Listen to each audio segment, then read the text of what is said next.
What's up, everyone? Welcome to another edition of the Wake and J College Football Show. And I come to you today as very defeated for many reasons. And we will get into it, but I'm just feeling defeated today. Um, Today is going to be the Week 6 recap reaction. We are going to get into it. And honestly, it wasn't, I say this all the time, even bad college football is still great college football, much like even bad pizza is still good pizza. And it was a mediocre weekend of college football, which is still great, but it could have been a lot better. There was not a lot of hype going into it, but honestly, even that little hype, it didn't really live up to, unfortunately. But still college football, still loved it, still watched it. Not gonna complain. Um, Typical episode, recapping the games. I was suspended, so because I was suspended, we will not be touching on my betting picks because I was suspended and those picks don't actually count. Um, and then finish off with everybody's favorite segment, Dude, Are You High? So without further ado, let's have a good wake and bake sesh and get right into it.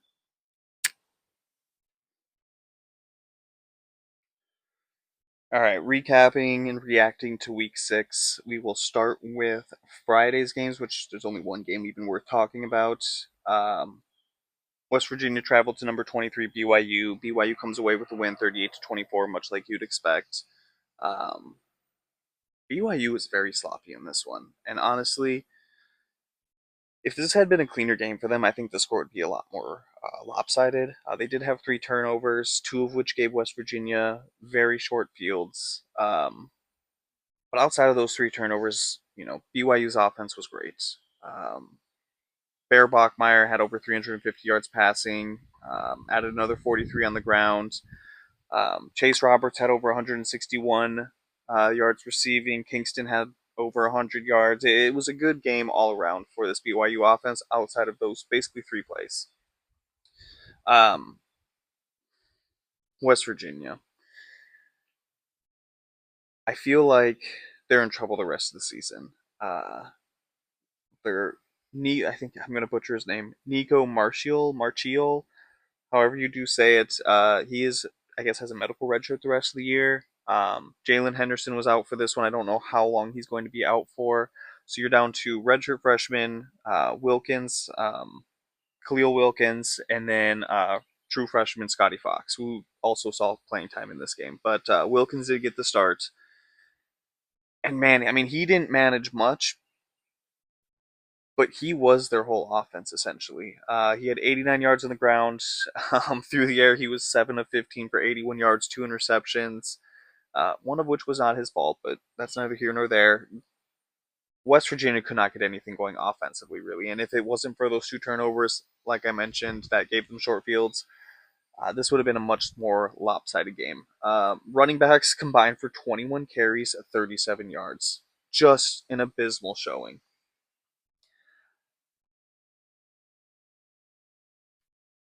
I guess it is his first start. It is on the road. It is at BYU. So it can only go up from here for Khalil Wilkins. But based on that, from what we saw from him in this game,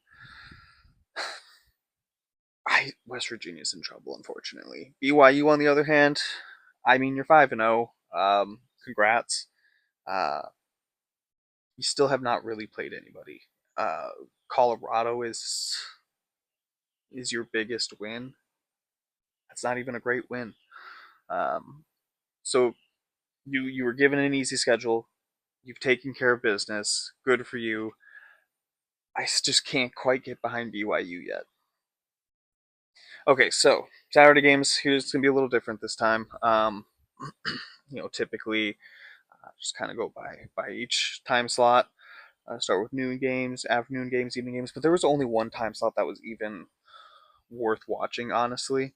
Um, and that was the afternoon slot. So we're just gonna talk about the afternoon slot essentially first, and then all the other games we'll just kind of touch on because they were blowouts. We're going to start with, the upset of the day. UCLA 42, Penn State 37. Um, My goodness, Penn State. You've played two Power Four teams and you're 0-2. And one of them is considered to be one of the worst Power Four teams, if not the worst. Uh, and I mean, did Oregon break Penn State? Is that what happened? What is going on? And this is part of the reason I'm down bad. Because if you remember, I picked Penn State to win the national title. I picked them to win the Big Ten, cruise through those playoffs, and win the national title over Clemson, by the way. I might add. Just, I'm down bad. And this is part of it. So, I didn't even preview this game because I didn't think I had to.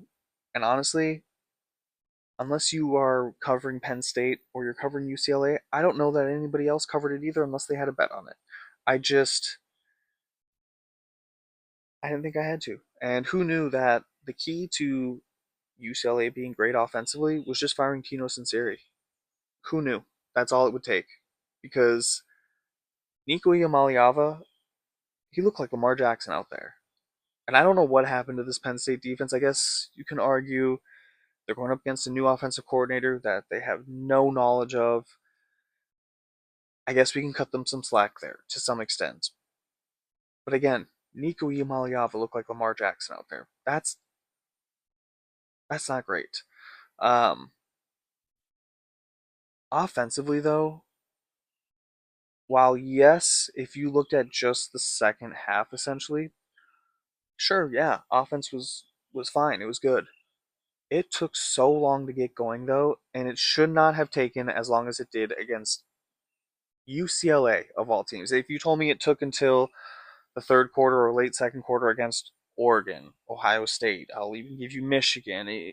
Sure, yeah, I understand that. I mean, that can happen from time to time. Those are good teams, good defenses. This is UCLA. It shouldn't take you that long to get your offense going. And even when it was going and they had shots to win it at the end of the game, or I guess not, yeah, win it and tie it, either one, because UCLA did, get a safety, all that stuff. Anyways, some of the play calling too was just questionable. And where do you go from here if you're Penn State? Because you can't fire James Franklin, but you can at least light a fire under that seat. I will say that you can't fire him, but light that fire. Have him go into next season on the hot seat because this is unacceptable. Definitely, I mean, has to be the worst loss of the tenure of James Franklin. I don't know. I couldn't tell you about Paterno or anything before James Franklin, but this has to be his worst loss. Because they were over three touchdown favorites. I think it was 24 and a half, somewhere in that range. Just absolutely brutal. Shout out to UCLA. Instead of just poo pooing Penn State and feeling sorry for myself because I picked them to win the national title, congrats, UCLA. Um, Niku Maliava, you've been getting a lot of crap from a lot of people. Shout out to you. Uh,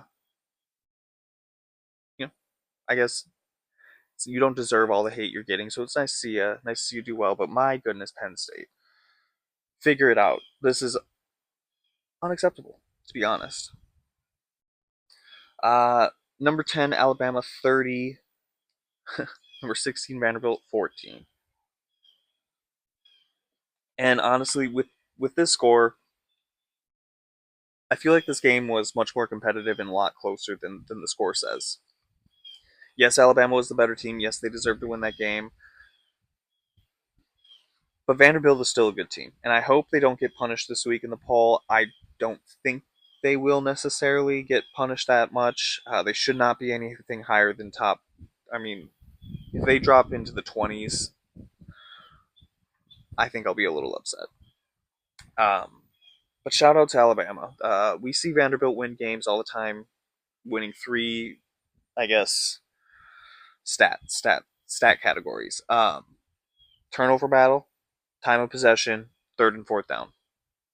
If Vandy can dominate two of those three or all three, they usually win the game. And they did none of the three in this one.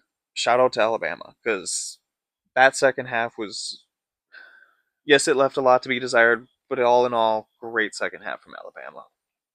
They won the turnover battle. Both of Vanderbilt's turnovers came in the red zone.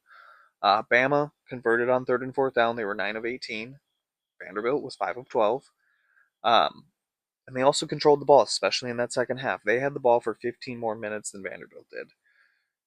Jam Miller finally brought some, some life to that run game. 136 yards on the ground. Ty Simpson, he's got to be he's got to be everybody's favorite for the Heisman at this point. 300 threw for 340 yards, 2 touchdowns. I mean, at what point? Again, Vanderbilt's a good team. I hope they don't get punished. That's the last thing I'm going to say about Vanderbilt. But at what point do we look at that Florida State loss at the beginning of the season and just write it off as no big deal? Is it one or two more wins in a row for Alabama that we do that? And because I mean, they lose to Florida State, not great. Everybody's like, oh, that's it. Bama's reign is over. And then destroy ULM, which you expect. Destroyed Wisconsin, again, you kind of expect. Beat Georgia on the road, and now you just beat Vanderbilt, who is a very good football team. At some point, we're just going to write off that Florida State loss as a fluke.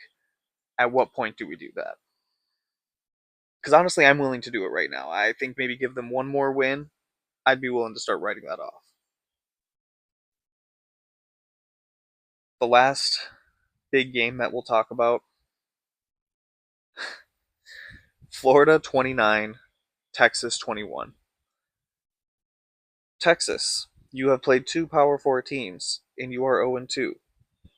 What the hell are we doing? Um, Florida fans, Billy Napier is your coach for year 5. He's back for year 5. Just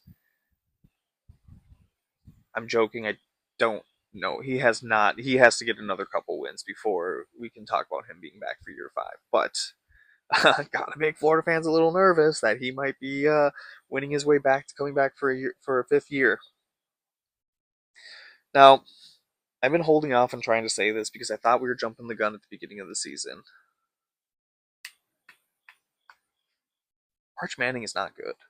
I think I think I'm willing to get behind that. Now, you could argue the two Power 4 teams that he has played, Ohio State, Florida. They both have great defenses. Those games are also on the road. Playing at the Swamp is not easy. Playing at Ohio State is not easy. So I guess I'm about 75% behind Arch Manning not being good. If we see a third Power 4 team played and he struggles against them and it's not a Florida defense or an Ohio State defense, then we can talk. Because again, it's Oklahoma that he plays next, and that's technically going to be a neutral field. Like it's one of those things. He has not played a Power 4 team at home yet. I want to see what that looks like before I'm 100% behind. Arch Manning is not good. But right now, about 75% of the way there. Now, here's another reason I'm down bad. Before the season started, I may have said the comment of even if Arch Manning is just average to above average, the talent around him is good enough that Texas can still be a very good team. I would like to retract that statement because it's just false. Arch Manning has been average. Texas is, well, at this time was the number 9 team in the nation. Probably overrated. Uh, sorry, not probably. Definitely overrated. They are now 3-2 with both of their losses coming to Power 4 teams. Not great. And here's the other thing is Florida has played 3 FBS opponents and they did not score 20 points against any of them. And they scored 29, technically 27 if we want to count the safety. That's more on Texas than it is Florida. Regardless, 20 plus points against this Texas defense that is supposed to be very good. And DJ Lagway all of a sudden just looks great. 21 of 28, nearly 300 yards, a couple touchdowns, an interception. I want to know what happened on that bye week. What? Because I jokingly said, if unless Florida can fix their offense in 1 week, they're not winning this game. They fixed their offense in 1 week. What happened on that bye week that Florida's good offensively? It's just bizarre. I don't know what it is. Maybe it's Wilson coming back. Maybe Lagway just finally clicked with the offense on the bye week. I don't know what it is. I want to know what happened though, because it's just bizarre how bad they were offensively to how great they were against Texas. And also, I can't. I've said this Florida defense is good, but I gotta give my flowers to Florida's defense. They did not make it easy on Manning. It's another reason that I'm only 75% of the way behind. He's not good. Uh, they sacked him 6 times, constantly getting pressure on him. Just brutal. Just getting after him. So I gotta give Florida their flowers there. But but Texas, what are we doing? We gotta figure some stuff out here. All right, That's it. Those are all the biggest games that we saw this weekend. The rest were just not good. Is really what it comes down to. We had Cincinnati technically not upset, but they did upset them because number 14 Iowa State was undefeated and ranked 14th in the country, and Cincinnati was unranked and 4-1. Technically an upset, but they were favored. But they win 38-30. I said it going into this game. I had that nagging feeling that Iowa State was due for a loss, and well, that loss came.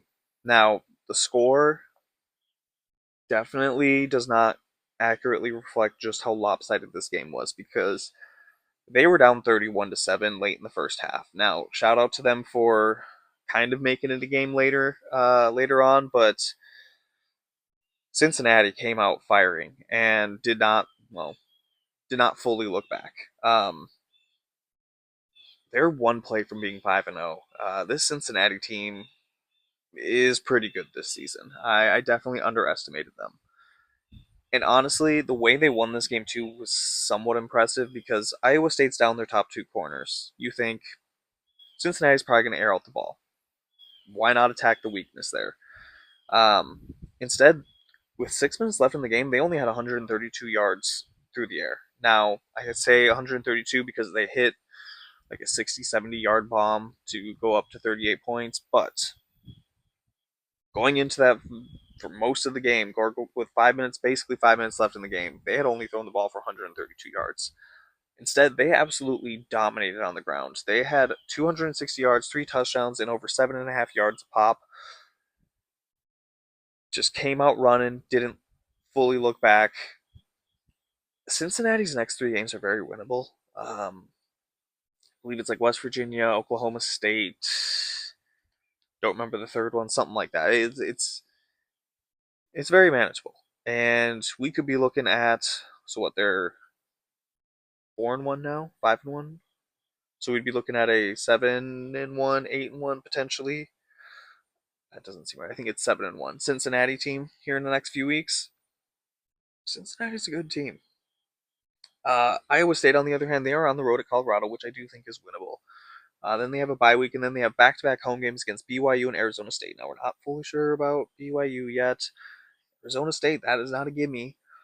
I feel like Iowa State needed this win, honestly. I think Cincinnati could have lost this game and still been all right, but I just feel like Iowa State needed this one. Number 6, Texas A&M 31, Mississippi State 9.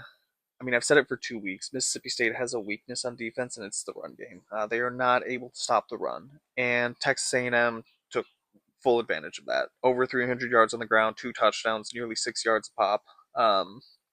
Marcel Reed didn't really have to throw it very much or very far to win this one because Mississippi State could not get anything going at all offensively. They were 1 of 10 on third down, 219 total yards of offense. A&M is 5-0, and I'm really liking my future for A&M to make the playoffs. Just saying, I'm not I'm not feeling down about A&M. That's for sure. Number 3, Miami. against at number 18 Florida State. Miami comes away with a 28-22 win. And you hear that score and you think, well, why was that not one of the best games of the day, and why was that not talked about earlier? That's because the score does not accurately reflect just how much Miami dominated. It was 28-3 going into the fourth quarter. FSU just started scoring points in the fourth quarter all of a sudden, and it was just too late.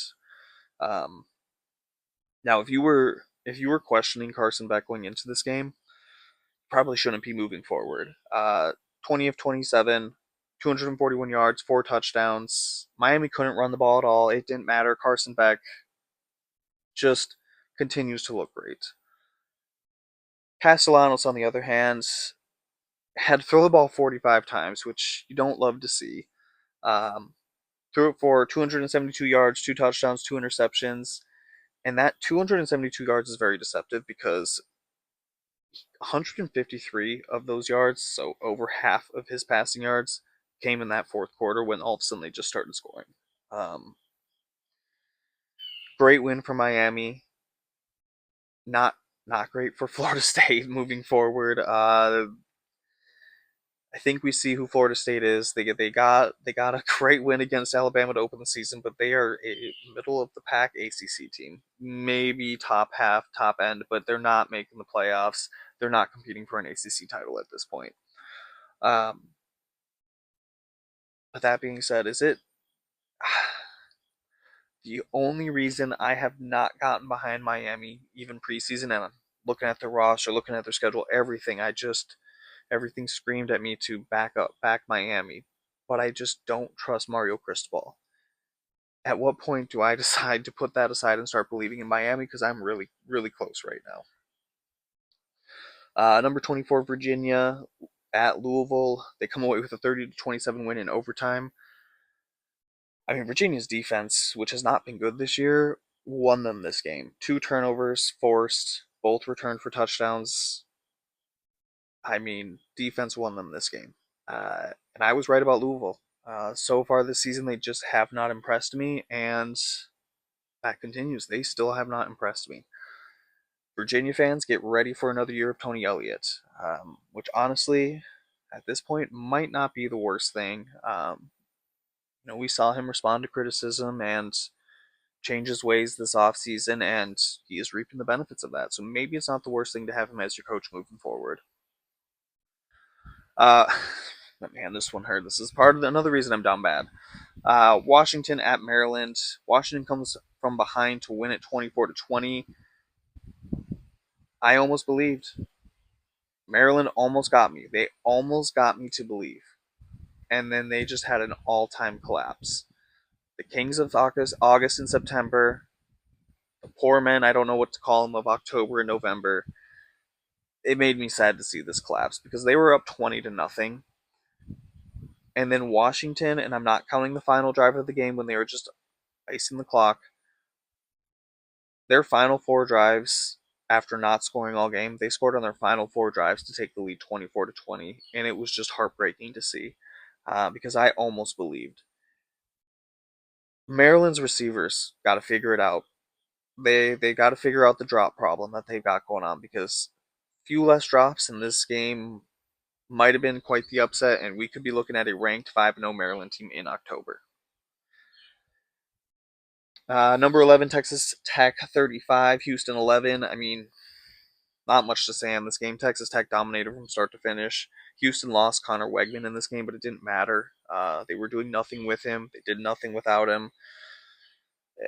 Texas Tech just obliterated them. Over 550 yards of offense. They dominated time of possession. They forced three turnovers. They held Houston to 3 of 17 on third and fourth down. It was just Texas Tech's a good team. And I see why they're the favorite to win the Big 12.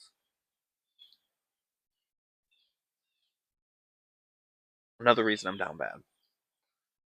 Number 1, Ohio State, 42. Minnesota, 3. Ugly but expected. That's all I have to say. And no, that's not all I'm going to say. I'm slightly disappointed. 3 points, come on. Feels like once Ohio State really took the lead 28 to 3, 35 to 3, uh, Gophers were just kind of mailing it in and trying to get to the end of the game unscathed, which I get. Have some pride. Try to score a touchdown on this Ohio State defense. It felt like the play calling was just too vanilla towards the end of the game. Maybe that's just me. Maybe I was just being a bitter fan watching because Gophers are getting their ass kicked. Ugly but expected. Number 20, Michigan, 24, Wisconsin, 10. Wisconsin started their third string quarterback, even though the second string was healthy. A little odd to see. Uh, Michigan's wide receiver stepped up today. Donovan McCulley had a good game, his first 100-yard receiving game as a Michigan Wolverine. Freshman Andrew Marsh had a little bit of a breakout game, 4 receptions, 80 yards. Wisconsin's dead. Is Luke Fickle fired? I don't know. I'm still on the fence on if he's actually fired. I feel like preseason I had him hot seat or warm seat, I believe, because I didn't know if they would be willing to pay that buyout. But man, if the way Wisconsin's headed, how do you not just fire him?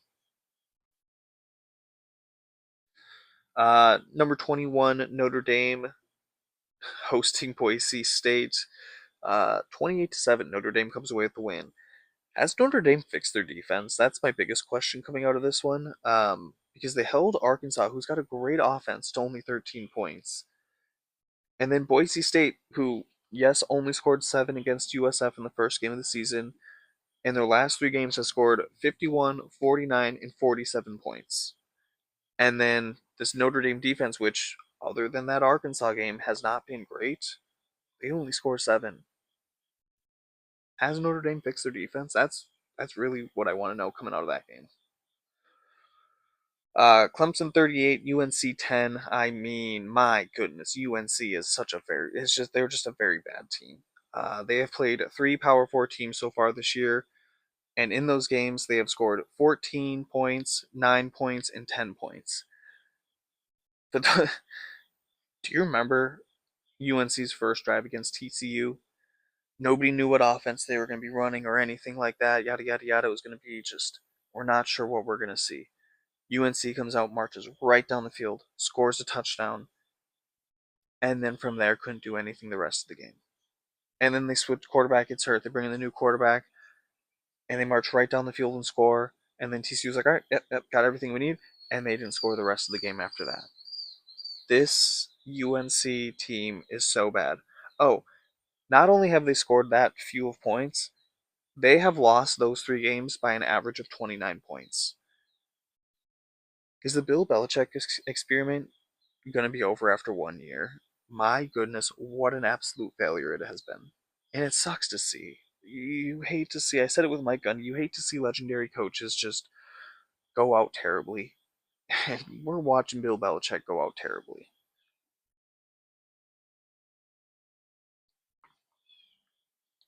Baylor 35, Kansas State 34. I'm so upset that this game was on ESPN Plus because honestly, I don't think I have ESPN Plus. If I do, I've never used it. I think you get it as a bundle though, so I might have it. Now that I think about it. Anyways, I'm pissed this was on ESPN Plus because honestly, this yes, there was some crazy upsets, but this might have been the best game. Absolute great ending. A lot of offense, very little defense played in this game. Baylor was down 31 to 17, came back, took the lead on a pick six. Kansas State then marched down the field, kicked a field goal to take the lead back with like a minute 48 left. Baylor then hits a 53-yard field goal to take the lead back again with 31 seconds left, and then Kansas State attempts a 56-yard field goal, which gets blocked by Baylor to then win the game. What a great game. What an exciting game. Absolutely no defense was played. I'm so upset that this was on ESPN Plus. TCU 35, Colorado 21.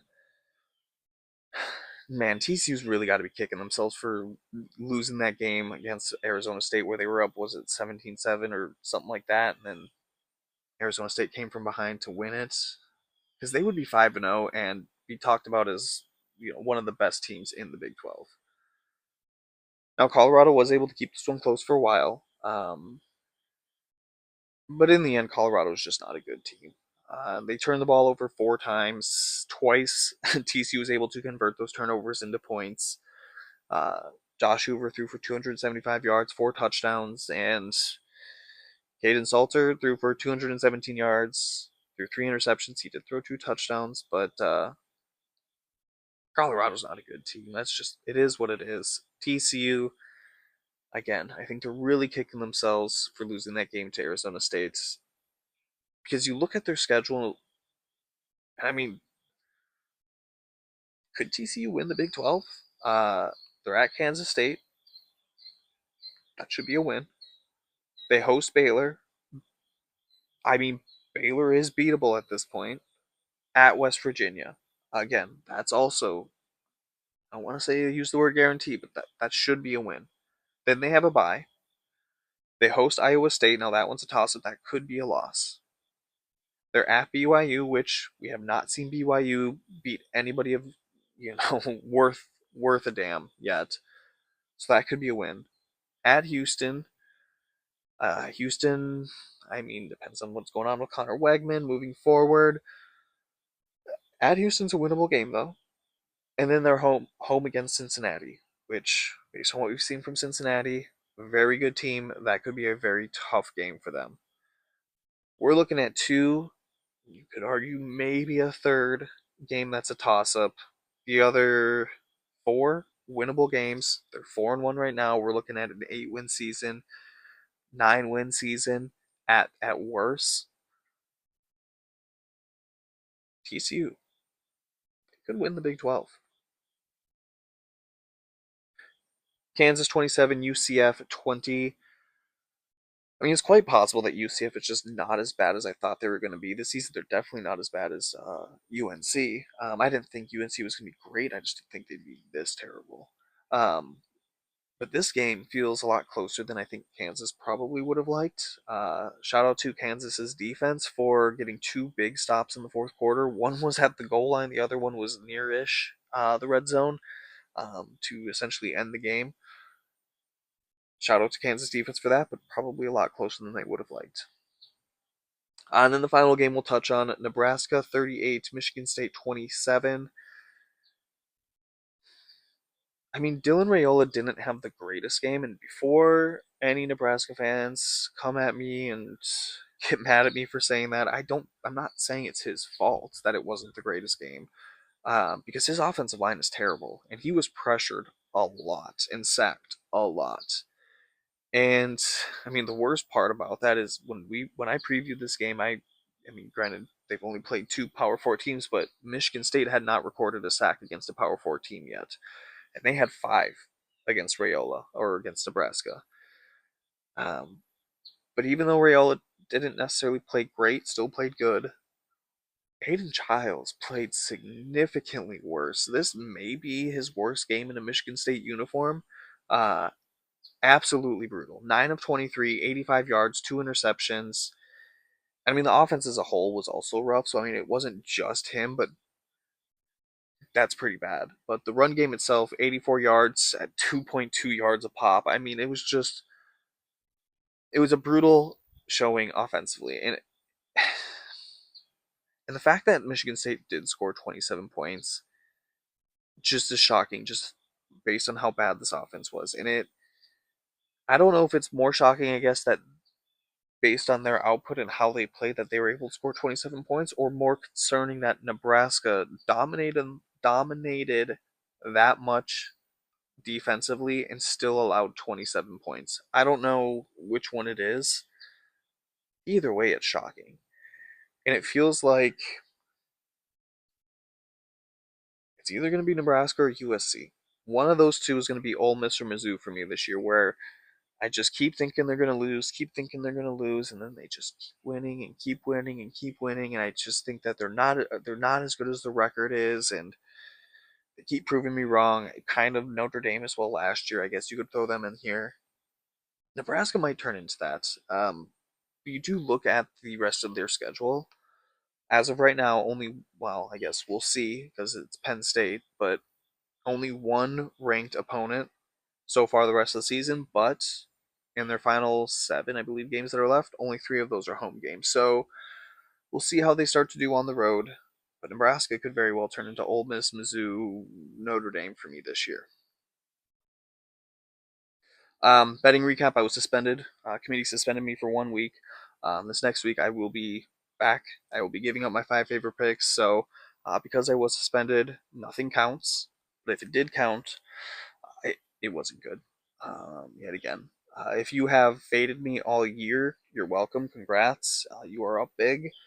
But now that the suspension has been lifted, time to get back in the lab and cook up some winners and turn this baby around so that I don't get suspended again because committee's going to be watching closely. Um, Final segment. Dude, are you high? And this week I'm giving that to anyone and everyone that was involved with the hiring of Bill Belichick. Because what a disaster it's been. I already went through all the stats of how many points they've scored against power forward opponents and how much they've lost all those games by, or the average they've lost those games by. Um, Anyone involved with that hiring should be fired immediately because it has been terrible. I don't think he's going to finish out the year, and if he does, he's not coming back next year. What an absolutely waste of a year. What an absolute joke of a hire. Sucks to see a legendary coach go out this way, but anyone and everyone involved with hiring a Bill Belichick, dude, are you high? Anyways, thank y'all for joining me. Again, even not a great weekend of college football is still a good weekend of college football. Bad pizza is still good pizza. But yeah, I'll be back later this week to preview week 7.